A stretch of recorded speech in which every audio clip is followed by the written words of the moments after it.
Welcome to the Back to Health podcast, where we share inspirational stories of hope to help you reclaim your health. If you're suffering from a chronic condition and have been given little to no hope, if you've been told that there's nothing wrong with you, but you know there definitely is something wrong, or if you're just trying to be preventative and want to know how to reclaim your health, then this podcast is for you. I can't wait to share today's episode.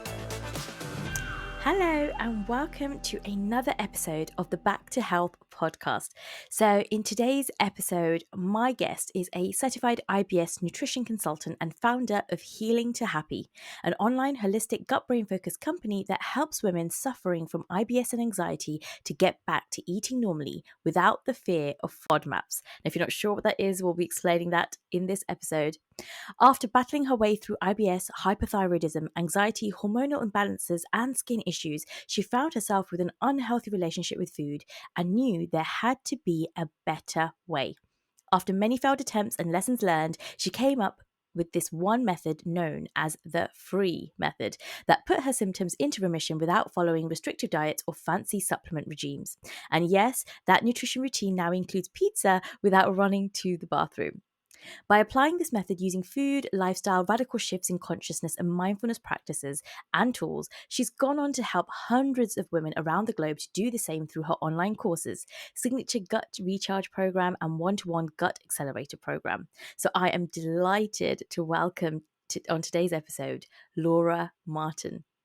So hey Laura, I'm so excited to have you on the show today because IBS and digestive issues in general is an area that I've been exploring a lot recently. And I've come to realize that some of the things that so many of us think are just normal digestive complaints, like I get a cramp after I eat, some bread or whatever, or I get really gassy when I eat this particular food, we've just come to accept as normal because so many of us are experiencing the same things. And so when it becomes like the majority of people have the same issue, it's like, oh, well, that's just what that food does to us, or that's just how my body reacts to things. And I think it's really interesting that until it becomes so chronic and your body literally shouting at you saying, I'm trying to tell you this and you're not listening, so I'm going to have to shut down in a big way for you to realize what's happening here. People don't really open up to it. So I'd really love to sort of understand and start right at the beginning of your story where you explain the symptoms you were experiencing, how long you tried to ignore them for, and then what made you finally stop and just really understand your particular issues and symptoms that you were dealing with. Yeah, so my entire thing started back when I was 13 years old. And I remember, probably even before that, to be completely honest, because I remember my mom growing up and she would sit outside my bathroom door and she'd cheer me on as I was pooping. I can still remember the song she sang. But it was those things were quote unquote, that was just that's just Laura, that was fine. And it was a common thing. It wasn't normal. It was just a common thing in my life. And as my life went on, it just really gave me a disordered relationship to food because I was afraid of it. I didn't know what it was going to do to my body. It was just this whole control thing, this whole fear thing. I was I don't really know what it's going to do. So I'm going to, just whatever. And it led me down the course of having an eating disorder, which then perpetuated the cycle and kept going even further. And then it wasn't until, I unexpectedly lost my mom, actually, that I then went on this whole other path where, I left to Asia, did this whole thing, but in the process wasn't taking care of myself in the slightest and just kind of abused my body in a sense. And you can see, now looking back on it, I see the slight nudges that my body was giving me. And then all of a sudden, my period was gone for 5 years and my hair started falling out. And, I had no sex drive and my moods were all over the board. My anxiety was through the roof. It was just all these little things that I was oh, this is just me. I did that whole thing. And then it wasn't until I finally slowed down a little bit and I was what's going on? And then my skin started to freak out. And so everything else I was okay with because no one could see it. I was it's fine. I don't have to talk about it. But this rash, it started as a spot on my back and then it took over my entire backside of my body. And then it started going up my armpits and then all over my face. Wow. And so it was this whole thing. It was so painful. At the time I was teaching English. I had to leave work for a month because one, I didn't necessarily know what it was. I didn't want to give it to the kids. Two, it was just so painful. I couldn't focus on anything else. And so that was the final nudge of my body being like, hello, we've been trying to communicate with you. Like this whole cycle of everything that's been going on, like your blood work, all the things that was happening, the fact that you weren't pooping, like that's kind of a big indicator things aren't going so well. And so it was all these little nudges through my entire life that I just wasn't listening to because I was just used to being at war with my body. That finally, when it started on my external body, I was like, oh no, how are we gonna clean this up? That's so interesting because I literally have such a similar experience where I was experiencing this chronic fatigue and I was struggling with my energy and I couldn't get up in the morning. I couldn't carry my son. I was really struggling. But until it became something that was physically apparent to people, because that chronic fatigue thing, you can just sort of deal with it and you can hide it and you just sort of show up to work and you just sort of pretend like everything's okay. But then as soon as my hair started falling out, and I was like, no, I need to now fix this. And it's not a vanity thing, but it's just now people are going to know that something's not right with me because I've been trying to figure it out behind the scenes. I've been trying to manage everything. I've been trying to pretend that everything's okay while I try to find answers and I've not been finding them. But now that my hair's falling out, other people are going to realize that something's happening and it's external. And it's so interesting that sort of it gets to that point before we actually stop ourselves and make, look in the mirror and think, what can I do? Like, what is it I need to do? And it starts with something like that. And you would think, all that weight gain, all that chronic fatigue, not being able to, like all the brain fog would make you do something. But actually, until it comes to something as small as your hair, you're sort of like, now I need to do something about this. So I can totally relate with that. And so how did you actually diagnose, or how did you actually get the answers to like this is the issue? Yeah, so I was diagnosed with like IBS and depression when I was like 13 years old, and so I knew I had these things, right? But when you're that young, you're just like, yeah, whatever. Like, doesn't really matter. Like, it's just you have it your whole life. And so after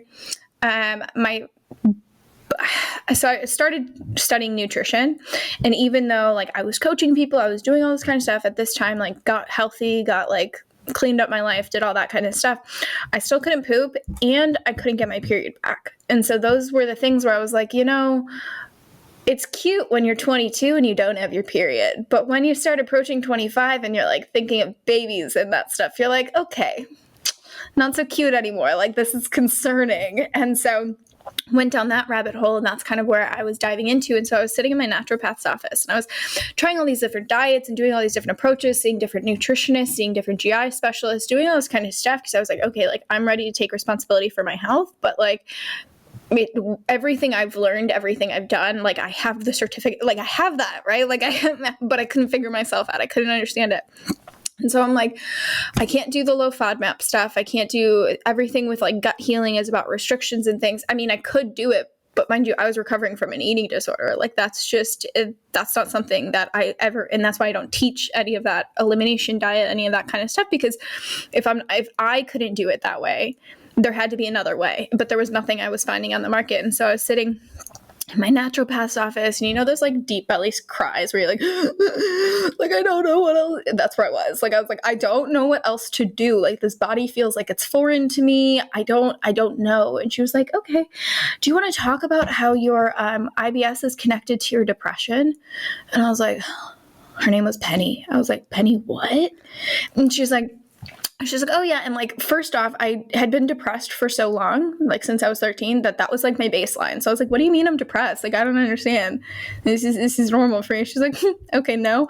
And then she was like, also like the gut brain connection, this whole thing. And that's what set me down this whole rabbit hole. And like, as life would have it, like my background is in psychology and my foreground is nutrition. And so they came together and made this baby as life would have it. And it was like, hey, do you actually want to look at this whole inflammation and this gut brain connection and how you can actually nurture that and stimulate the vagus nervous system to actually heal? And you don't actually need to be focusing on the eliminations and restrictions. We can actually go with a more sustainable approach that actually gave me my life back. Like I used to look at those people that were like giddy and happy and like all that kind of stuff, and I was like, you guys are really annoying. Like, I don't understand how you're like so happy. But after understanding that, I'm like, oh, like this was just this like cloud that I was used to, but that doesn't make it normal. That was just common. It's not normal. And so understanding all that kind of stuff and putting these practices into place got my cycle back. I don't take any medication. I mean, okay, I take a probiotic and like a beef liver supplement, like a women's multi, whatever.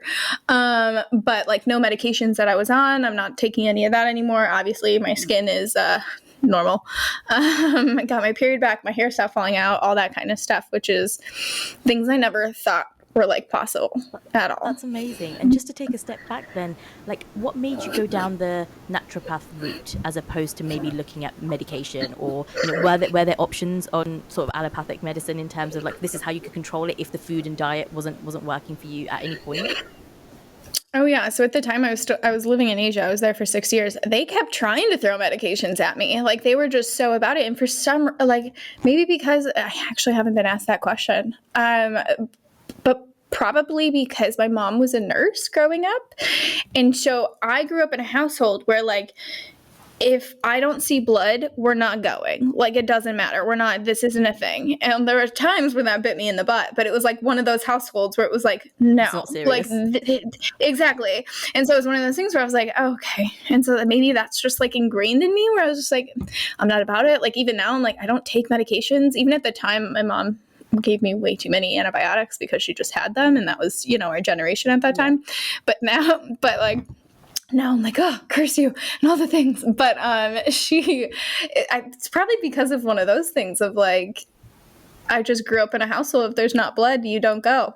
That's so interesting. I mean, that sort of has helped you in a way because it led you down a more natural sort of route. But also maybe do you think that could have contributed to you waiting so long before you actually like address the issue as well? I guess it has like two sides to that coin, really. 100%. And I see that in my health nowadays as well, where it's like something I had like an absence on like my lower part of my spine, and I remember it being, I was like, no, I'm not going. There's nothing wrong. There's no blood. And then it like blew up, and my friends were like, what do you mean? Like, go to the hospital. Like, it's never one of the, I'm not saying it's a good thing, but it definitely shifts my perspective of like, okay, so what is a good way that we can approach this without just doing a Band-Aid first? Yes, totally understand that. And so you mentioned antibiotics, and it just got me curious to think, because obviously we have a much richer and deeper understanding of antibiotics and the gut and how it affects the flora and all of that kind of stuff. Like, how much do you think that could have contributed to the sort of imbalances that you were experiencing, or do you think they're quite unrelated, but maybe it sort of aggravated your situation a little bit more? Well, I think because at an early age, if I look back at it, I always had ear infections. I always had some type of thing. I was on so many antibiotics all the time. And that was my early childhood, those formative years of when we're building that microbiome, right? And so that screwed me up. Plus my nutrition, I was like a 90s kid. I loved Twinkies, and like my cereal was actually like a Cheerio with like Lucky a cup Charms of sugar on it. Like, yes, I picked out all the, like, I wasn't actually eating I was only eating the Lucky Charms part. Yeah. Like, I was on a sugar high all my life. And so I look at that stuff. And then I also look at like the stress and like the trauma of early childhood and like different kind of arenas of that, and just like I'm an empath. So I didn't have the communication style to really explain how I was feeling. So it was like deemed as depression and anxiety and what have you. But it was like, no, I was just a highly emotional person.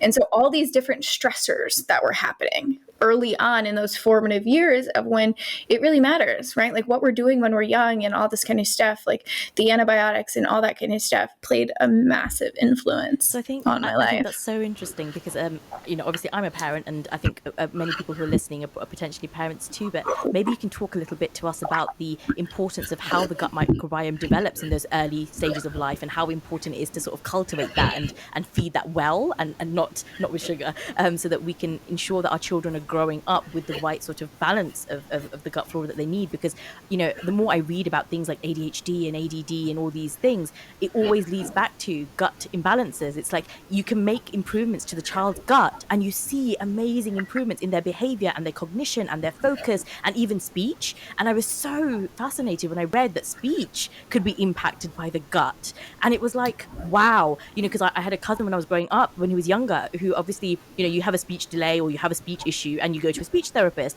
and the speech therapist can make micro improvements. But if there's something in your body basically fundamentally affecting that, you can only go as far as your body allows you to go. And then, he only got to a certain stage of improvement and couldn't really go beyond that. And obviously he's fine now as an adult, obviously overcome all of that. But when he was younger, it was hard. It was hard to watch, and it was emotional because you were like, I really want to help, but what else can we do beyond the exercises we're being given? And now understanding all that, reading all that stuff about the gut, it's like, oh, we could have given him this and we could have tried this. And looking at his diet, I can definitely see there were things that were not good to be in there. So I think it'd be so useful if you could give us a bit of a trajectory of how that develops in the early stages of life and what we can do to really support that positively for our children.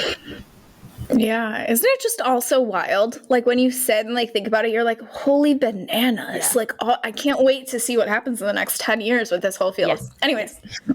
So when it comes to the gut, it all starts with, we're made up of trillions upon trillions of bacteria that control every single thing about us. But it starts through the birth canal. So as you're born through the birth canal, you're covered in this bacteria that then grows into this 3-pound mass. And so as a child, I think it's until the age of 3 to 7, 3, quote me on that. But so it's when you are at those ages, very formative of, are you taking a bunch of antibiotics? Are you eating the right food? Are you playing in dirt, right? Like we got to get dirty. Let your kids go like run and like do the things and like lick funny things. I know it's gross, but it really is building their microbiome and their immunity and all the things that we need. We need to get a diverse range of bacteria because these things control every single thing about us, majority of it housed in our gut lining. And so the reason we want a lot of different strains is because then it can actually control different ailments. And so the stronger our microbiome, the more diverse the bacteria, the stronger it is. And that will help our defense system as we grow older, right? And then what we were talking about is like the ADD and the ADHD. So your gut and your brain are in constant communication via this gut-brain axis, okay? And so it's through this vagus nerve system. It's your longest cranial nerve, and it gives off these action potentials, right? So it's functioning, maybe you guys have heard, like it's called the second brain. And there's 2 reasons, because it is functioning entirely on its own through the enteric nervous system. So it gives off these action potentials, like you don't have to tell your heart to beat, your lung to breathe, your food to digest, any of that stuff. It does it all on its own. So that's one reason. Second, is that it actually has as many neurotransmitters as your brain, right? So it has 30 different neurotransmitters. Things like dopamine, norepinephrine, GABA, serotonin are all housed in your gut lining, right? They don't break that blood-brain barrier. You do have to have certain nutrients within your nutrition routine to help carry that communication, but they're housed there. And so it matters and actually majority of the communication goes from your gut to your brain, which is so bananas, because how many times have you Googled something? What can I eat to? Yeah. Right? Like it's such a common thing. And there's a reason we're doing that. Or there's a reason we're like, oh, I have butterflies in my belly. Or like, all the time I see in my clients is the consistency of when we have high neurotransmitters in our brain, that's anxiety. When we have high neurotransmitters in our gut, that's when we start to see diarrhea and cramping. And this is when I see a lot of people, they get like the, like before a presentation, you're like, ooh, and you have like the weird anxious gas, or like you have to run to the bathroom. I see a lot of people as well with like grocery stores. I don't know why it's a thing, but everyone's like, I just get the grocery store poops. Like it's just like one of those things.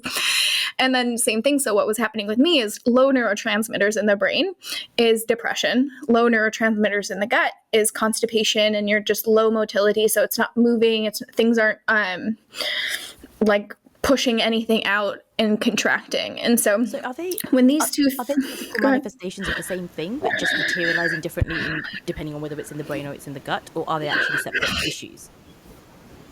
They're together, right? So it's one of those things where like, because the low functioning, because of this thing stimulating in the vagus nervous system and how that's all working, yes, okay, there are chemical imbalances in the brain that do happen, but we use that too much as the thing. That's actually very rare for that to be happening. Whereas depression and anxiety, I mean, just in this year alone is up 200%, right? 200%. That is not because all of a sudden we're all getting chemical imbalances. It's because this communication is off. Our blood sugar levels are off. We're not stimulating our nervous system. We're not getting moving. We're not doing things like that. We're scared. Like we're hypersensitive. Like these are all different things that are contributing. And this is why you also see people, they're like, oh, I didn't have these health issues before. And now all of a sudden this last year has set this off. And it's like, that's interesting. Like, like, where did that originate and what's actually happening, and how can we calm the body down so that it actually knows it's safe? Yeah, that's so interesting. And so for those of our audience listening who don't really know what the vagus nerve is, and sort of like the parasympathetic nervous system versus the sympathetic, could you give us a bit of a rundown on sort of what controls what, and why it's so important to activate the vagus nerve? Yeah, so your vagus nerve is your longest cranial nerve. So it goes from the base of your brain to your gut, right? Like, so it's this longest nerve. It goes all the way down, and it gives off these action potentials. And so you have your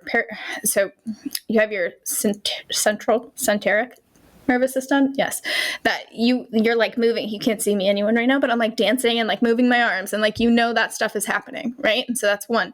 The enteric nervous system is when it's all your survival organs, right? So it's the things you don't have to tell. You don't have to tell like blood to go to your brain. Like, that would be too much focus, right? Like, you wouldn't be able to do anything else. You'd be working on that.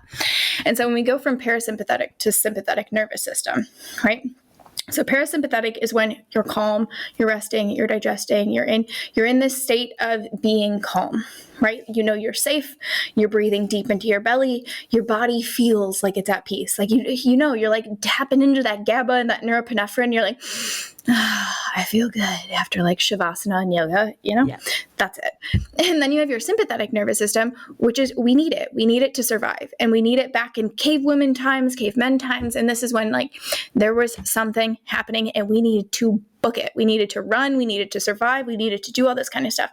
But nowadays, we're surviving every day, every second. Exactly. And I see it so much where people are like, well, I'm not stressed. And I'm like, if you live in this modern age, you're stressed. We're continually bombarded by sounds, by unnatural lighting, by computers and blue screens. And even if you're calm of what you think in your cerebral brain, your body is not used to that. It is like, what the heck is all this light? Like, what is going on? I'm not too sure.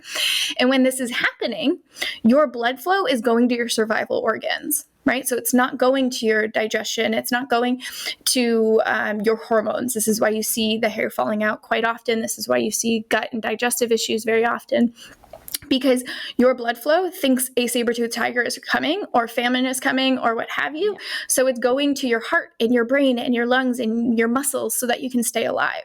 It's not going, and like, thinking about it, your food, digesting food, you're turning a hamburger into fuel. Like, that is so magical. It's so cool that the body can do that. Like, it's so cool. That obviously requires a lot of work, a lot of like blood flow, a lot of heat, a lot of energy going to that. And so if you're in this fight or flight and like half of your blood is going to like your brain, another quarter is going to your heart, it's your muscles and all this kind of stuff, and you only get like a sliver of it to go digest that food, it's not going to work. You're going to see that bloating. You're going to see that cramping. You're going to be like, oh, why am I so like, what is going on? And then you're not getting that energy and the nutrients and the things that actually give us that rocket fuel for our brain. It's not going there. It's going to our survival organs and our muscles and things like that. Yeah, and it's so interesting because when you say to people, it's so important that before you sit down to eat a meal, that you breathe deeply, you center yourself, and you actually just focus on the meal, like not on your phone while you're on the meal, and not speaking to somebody, or not doing your the worst. I used to be really bad at this. Every lunchtime I used to have a working lunch, so I'll be like typing away and eating, and just not mindful of what I'm eating, but also not actually taking the time to activate the parasympathetic nervous system before eating. So actually I'm eating something, but my body's in no fit state to digest it at all, because I'm still in fight or flight, because I'm trying to get to my deadline, or I'm trying to get my work done. And sometimes this advice seems, it's boring, like don't look at your phone when you're eating your food, or like speak to the family and whatever, but it is so important. And since we made it a rule in our family that especially, for dinner, as much as we can. It's hard. You can't do it all the time, but especially on the weekends when we can, it's like, no, we're going to have a picnic. We're going to connect together. We're going to sit together, and we're just going to enjoy this. And I know I can eat things that I maybe know is not totally good for my body, but I will digest them completely fine and not have a reaction to them. And I can eat the same foods during the week when I'm stressed, when I'm working, when I'm doing stuff, and I will bloat, or I will be like, oh, that wasn't a good idea. And it's so interesting that it can be the same foods, and you think the food is the trigger. But actually, I think there's two sides to that. Of course, the food may be triggering something, but actually the state that you are in, the state that your body is in, that is what is triggering your response to that. That's what's causing the inflammation. That's what's causing it. So people really don't understand just how important it is to activate that parasympathetic nervous system before you start to eat. And even things like weight gain, I found I was able to actually release a lot of weight that I was holding just by being more mindful and just taking 5 deep breaths before I sit down and eat my food mindfully. And it made such a huge difference to just being able to release weight that I was never able to release before. So yeah, really interesting that you sort of like highlighted that. Yeah. Sorry, go That's ahead. incredible. I mean, that's such a big thing, right? Is that when, especially because even though I don't speak on weight much, that's such a big one for people. And I'm like, yeah, if you just like breathe before your meal, they're like, absolutely not. Like, that's not, I'm going to go do a bunch of HIIT workouts and I'm going to do this. And I'm like, actually, like when you calm down, and this is why I preach like so loudly. Like if you ever go to my social media, it's all like, IBS is not a food issue. It is not, right? Like it's a gut brain dysregulation issue, which goes beyond food. But there's so many people that are trapped in like, no, like what can I just cut out? Because that's the easier job. It's easier, even though it's annoying. It's what we're trained to do of just like, no, what diet do I go on then? Like this is just like our innate brain and that's where it goes. And we're like, no, it's so much more than that. There's so many other things that can impact this. That's so interesting because every time you read about IBS, and I've been doing some reading about that recently, and it's always low FODMAP.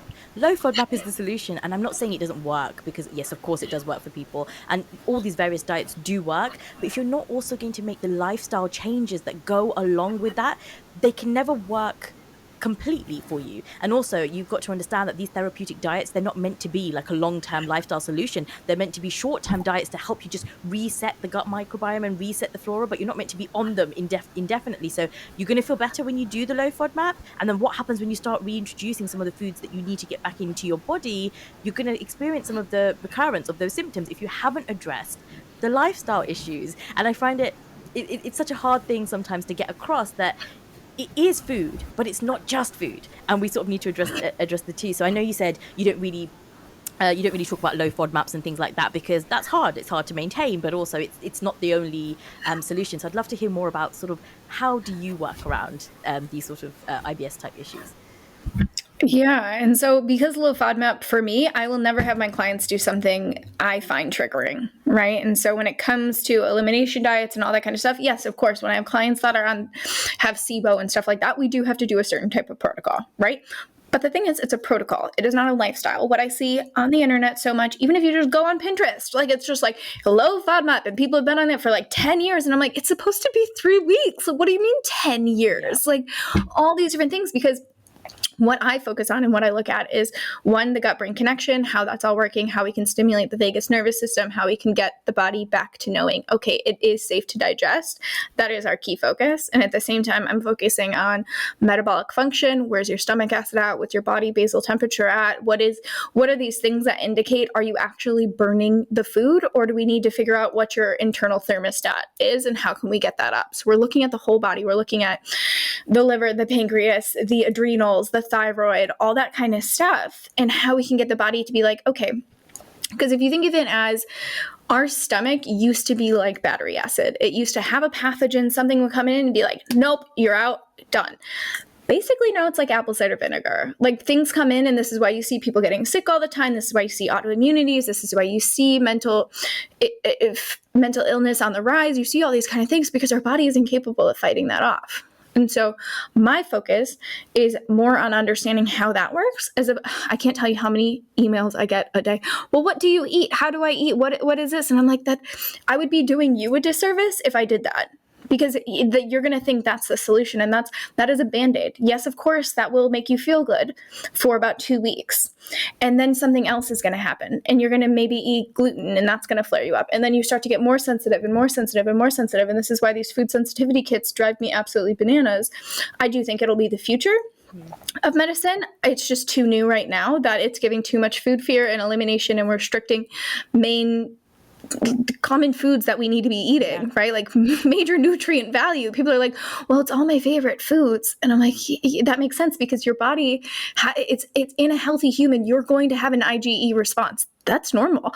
Your body flirt because you're eating food. That is a normal response. Yeah. But we're seeing it into the red zone, and then there's all this fear, and we're eliminating this food. It's like, that's not the root, right? Like, yes, of course, right now it's irritating you because your gut isn't balanced. And if you think that makes sense. It makes so much sense, because if you think about the lifestyles that our children live, like now, it's so much more pressured, it's so much more technology driven, it's so much more like you have to compress time because the number of extracurricular activities you want your kids to do, and you know, they're eating their snacks, like you pick them up from school and you've got to take them to an activity, so they've got to like scoff down this, like, you know, literally like eat their snack on the way to the activity and then go straight into an activity and then pick them up and then eat this now because we're going to go home and do this. And then it is so pressured and it's so fast moving, and because as parents we sometimes don't always have the time to sit down and have that calm meal, they're either left to eat sometimes in front of a device because it's like, well, I want to watch while I'm eating, but you don't have that connection, you don't have that calm down time, you don't have the set the table, like, you know, before, as we're getting ready for dinner. And I'm not saying all households are like this or it's like this all the time, but especially in this last year during the pandemic, we've had to adapt that way, because especially if you're working parents and you're trying to juggle everything, sometimes like something has to give. And some days it does mean that actually we're going to have, you know, like dinner's going to be at different times, or it's going to be rushed, or we've got to get this next thing done, or there's this other thing to do. And yeah, I do feel like we're continuously living in that sort of perpetual cycle of stress. And unfortunately, our kids are almost like born into it now. It's not like you get to your, you know, your 8 or 9 and then your pressures increase. It's almost like you're 1 year old and you're living that life because your parents are having to cart you off to nursery, and then, oh, and then we've got to pick you up here, and then we've got to drop you off here, and then we've got to do that, because parents are so busy that kids have to adapt to that lifestyle. And so all these things we talk about, routine and how that's important, and, you know, keeping set things, it's really hard to do because our lifestyles are not allowing for that to happen. So it makes so much sense why kids are having all these sensitivities and flare-ups, and it will be their favorite foods because they're probably eating their favorite foods to comfort themselves at times when they are experiencing stress. So if you're eating under stress and it's a comfort type response, then you're not going to digest that food very well, and you're going to have the response to prove it. So it is sad and it is really hard. And I think it'll be so interesting to know, like, are there things we can do for our kids to, you know, what would you advise in that sort of situation rather than just go to elimination? What sort of exercises would you recommend? Yeah, so I actually have a lot of moms that do come to my world that have their kids having all this kind of stuff, and they're like, yeah, like when I had my kid, I was super stressed, and now it's just perpetuated that, and it's been like 3 kids now, and I just like, I don't want it to have like the one on the way. I don't want them to have this issue as well. So I see that quite a lot, and that starts with, what is your routine, right? Like your kids are always watching you, right? And so as kids, we know what our everyday routine is. We wake up, we have breakfast, we have snack, we go to school, we have our routines. We're well fed. We make sure we put our pajamas on. We're in bed. We have this routine. We have this wind down. We watch TV or we read a book. We have these routines. As adults, why do we stop taking care of ourselves in the same way and think our kids are not going to follow suit? You know, this is why you see them, but you're doing it and you're like, I'm the mom. And like, you like sit there and it's like, but like how, if you want your kids to live a well recharged, nourished lifestyle, you need to do that yourself. You need to lead by example, because if they're seeing the normal of running around, jumping around, eating on the go, doing this stuff, what makes you think all of a sudden they're going to wake up at 16 and be like, oh, you know what? I'm going to sit down and start making the table today. Yeah. Like, that's not going to happen. They're not going to, they don't learn that. That's not something, what have you. So you have to start with yourself. And I'm not a parent, so I don't know. I don't know how hard that is. I will put that on the table right there, like all that kind of stuff. But I do know that's why I work with women like right before they're having children, or like right in those early stages, because it's like you have to start with you, get the foundation correct, and then on top of there you start building. And things come up obviously and like all that kind of stuff, but it really is monkey see, monkey do kind of style. You give me such food for thought, because you know, like I try to do this for dinner as much as I possibly can, because then, you know, we can obviously we've cleared our schedules and we can make time to be calmer. But in the morning, our routine is really hectic, and it's like, you know, like we have to leave really early, and you're trying to get them up, and you're like, come on, get this on. Okay, run over here. You brush your teeth. You go to the potty. You do this, and then it's like, okay, go down, have your breakfast, and we're doing it all in this really urgent, rushed voice because we are stressed, we are panicked. We're like, oh my god, I've got this to do after I drop them off, and I've got that to do, and we're thinking about our day, and we're sort of, it's running through my head, and then we're sort of projecting that onto our kids, and yeah, I think that's just left me with a bit of I need to be more mindful in the morning, because that's the start of their whole day. Like once they've had breakfast, I'm very mindful before I send them out the door that we do it properly and we calm down and we have hugs.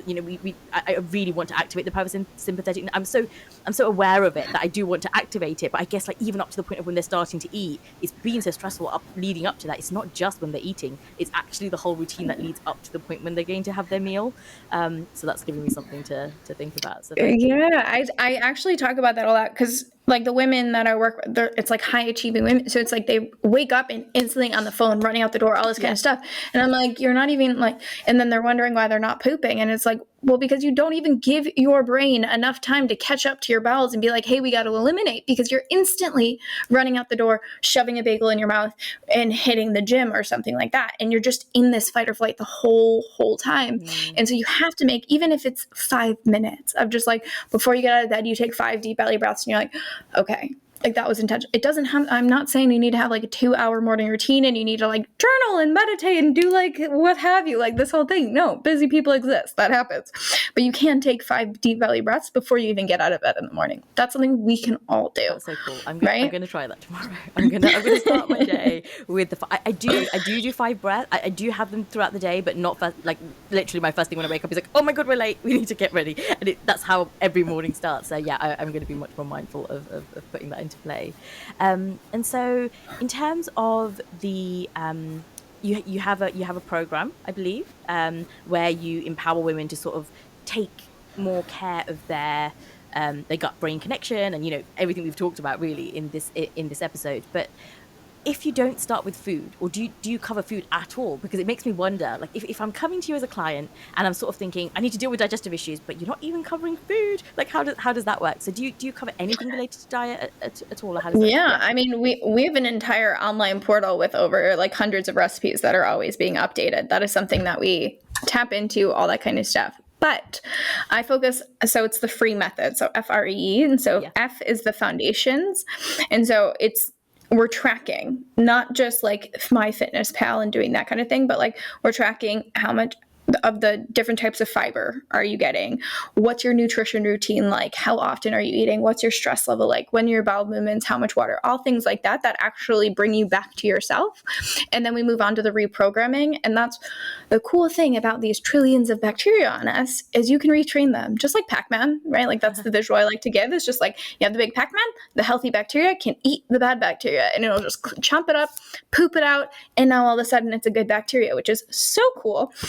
Even within just 3 days, this change starts to happen, which is bananas. And so you can do that. And so, yes, we talk about the gut brain connection and stimulating the vagus nerve and doing all that kind of stuff. But then the next E is explore. And so that's when we're exploring different food options. So instead of restriction, I'm focusing more on functional foods and diversifying your food intake, because at this point, the women that I work with hardly eat anything, right? Like they're like sticking to maybe some rice, some chicken, and like maybe a vegetable, like one that they consistently, like they have like 5 foods, they're safe foods. And so we start to explore different food options, because if you're not using your digestive enzymes, it's like a weight, right? Like you go to the gym and you're like picking up 100-pound weights, and then you go on holiday for 4 months and you come back and you're not going to be able to pick up that weight. Like that's not going to work. It's the same thing. If you've taken out these foods for so long, if you just ate it tomorrow, you're going to have a flare up. That's how it works, right? But if you consistently make the right changes to get that digestive fire back up, you're able to take things on, and we start to explore that differently. And so instead of restriction, we're focusing on how do we add functional foods? And it's like the not so sexy foods. We're like talking about like beef liver, and we're talking about like oysters, and we're talking about like sardines and things of that nature to add back in that really start to stimulate your adrenals, your pancreas, your liver, your gut, and all that kind of stuff to elevate your digestive fire. And then we evolve it into a lifestyle thing, so that no matter where you go, no matter what chapter you're in, no matter any of that kind of stuff, you always know how to support your gut. It's not something that's just like 4 weeks, okay, cool, like the whole 30 thing, like that's not the jam. It's like, no, this is what you're going to consistently do over a lifetime that gives you your life back. So how long is the first 3 stages? I guess the last thing is obviously forever, but how long is the first 3 steps of that program? Yeah, so that is a 3-week intensive. So the whole thing is 4 weeks, and they have access to it for a year. So we go live. It's a live program for now, whenever this goes out. But for now, it's a live program because, it's fun. And then we go through it, and the whole thing is 4 weeks long, and then you have access for a year. So you can keep coming back, applying it. You have the guides for a lifetime, like the downloadables. You have access to the recipes for a lifetime, all that kind of stuff. But the video modules, you have access for 1 year. That sounds good. And do you have to be in a position where you are already diagnosed with IBS, or you're, having quite extreme symptoms, or can you start, who else could it benefit? Could it benefit anyone who's dealing with digestive sort of complaints? Yeah, I think it's a good place to start, right? Like, it's the foundation, it's the signature course to help you do that. I do recommend I have a blog article about how to get diagnosed with IBS, because basically IBS is we don't know what's wrong with you. Yeah. Like that's what it is. We go through, but you want to make sure there is nothing else that is serious, right? Like, you want to make sure that there isn't some type of parasite or some type of SIBO or IBSD. Like, you want to make sure these things are not the case. And then you come to me when you have IBS because the doctor has told you, it's all in your head. We don't really know. Here's some Miralax, go on low FODMAP and maybe take an SSRI. And that's when you start working and you're like, oh my goodness, like, what is actually wrong with me? Mm-hmm. That's when we go the other route. But we do want to make sure there is nothing bigger first, right? Like, you need to go through the process of elimination. Yeah.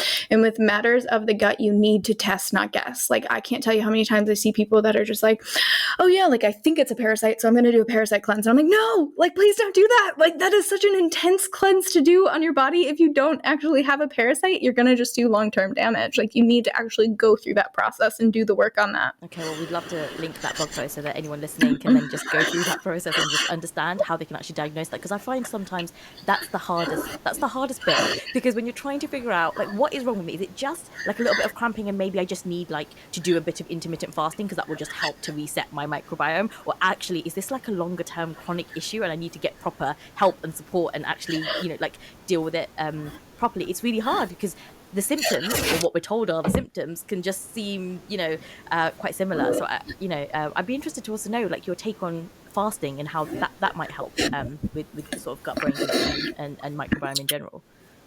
Yeah, so I don't do fasting. For women of reproductive age, all that kind of stuff, I don't believe in it. I do believe in a nutrition routine. So an average person eats 16 times a day because you're snacking, you're on the go, you're like grazing, you're eating your kid's snack because they didn't finish it, and you're like shoving it in your mouth, like all that kind of stuff. And so you're eating 16 times a day because you're not actually breaking up the times. So what I recommend is eating every 3 to 4 hours, because you're giving your digestion that rest period, the 3 to 4 hours in between, and then you fast at night.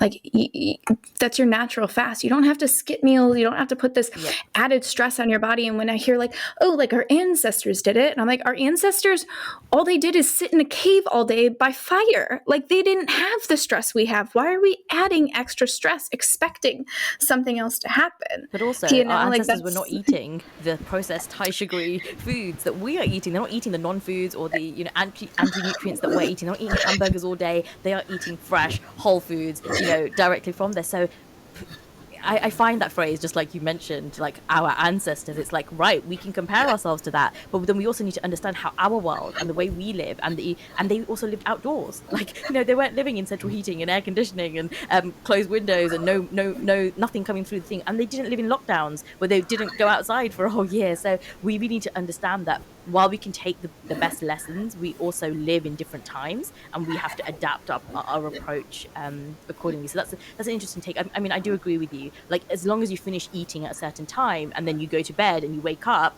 and you allow the time, I think what's important is, as you said, we're eating so much, we're not actually giving our body that time it needs. And some people are having their dinner at 9-10 o'clock, then waking up at 6:30 or 7 o'clock and then eating, and that's such a small window of actually allowing our body to digest and to process stuff, or allowing the digestive system to rest, should I say, that we need to allow more time for the rest, basically.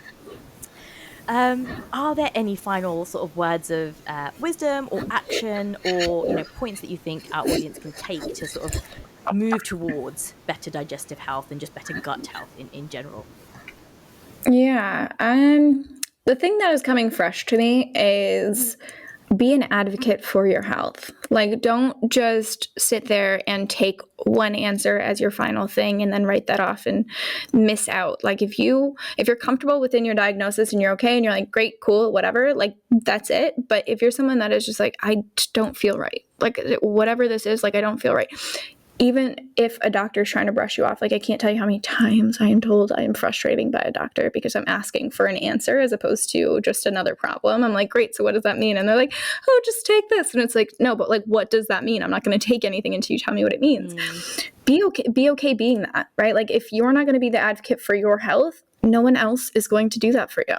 And I get that it's more work. I get that it takes ownership over your health, and often we want to kind of outsource that or like pop something or eliminate something. But when you do that, it's not just your health, but you get empowered in every other arena of your life, right? Because how you start to respect yourself, invest in yourself, do things for you, you start to shift the way you see the world. You start to feel a little bit more confident, a little bit more empowered using your voice. And so it's not just, oh, so I can have like great poops.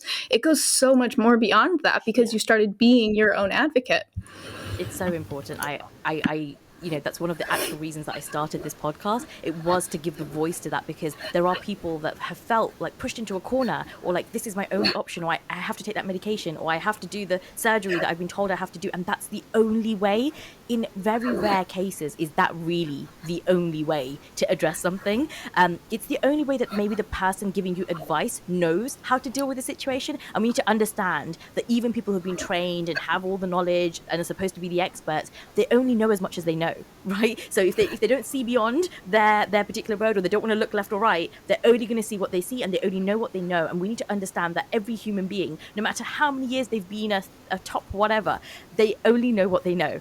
And so they don't know you, and they don't know your body, and they've never met you before. They may have seen somebody else who's had something similar to you. They may have seen 101 things that look like you, but they're not you. And so you are the person that has to stand up for what you know and what you feel and what you think is right or wrong, because no one's going to care about you more than you do. And that is why when I first started this podcast and sort of asked for guests to be on the show, I was so overwhelmed with the number of people that just had these stories. And it was like, it's amazing that when you've reclaimed your health, it's not just about getting your health back, it's about what you go on to do and the impact you go on to make, because you now have control of your health and you feel empowered. And it's just like what you're doing with your work to empower other women. Now that you've got your health back, you're able to do this wonderful work, which I think is fantastic and much needed, because we're only going to see gut issues becoming more and more prevalent because of the toxins that we are in the just all around us, and all the food, the non-foods that we're putting into our bodies. So thank you so much, Laura. It's been such a pleasure to have you on the show.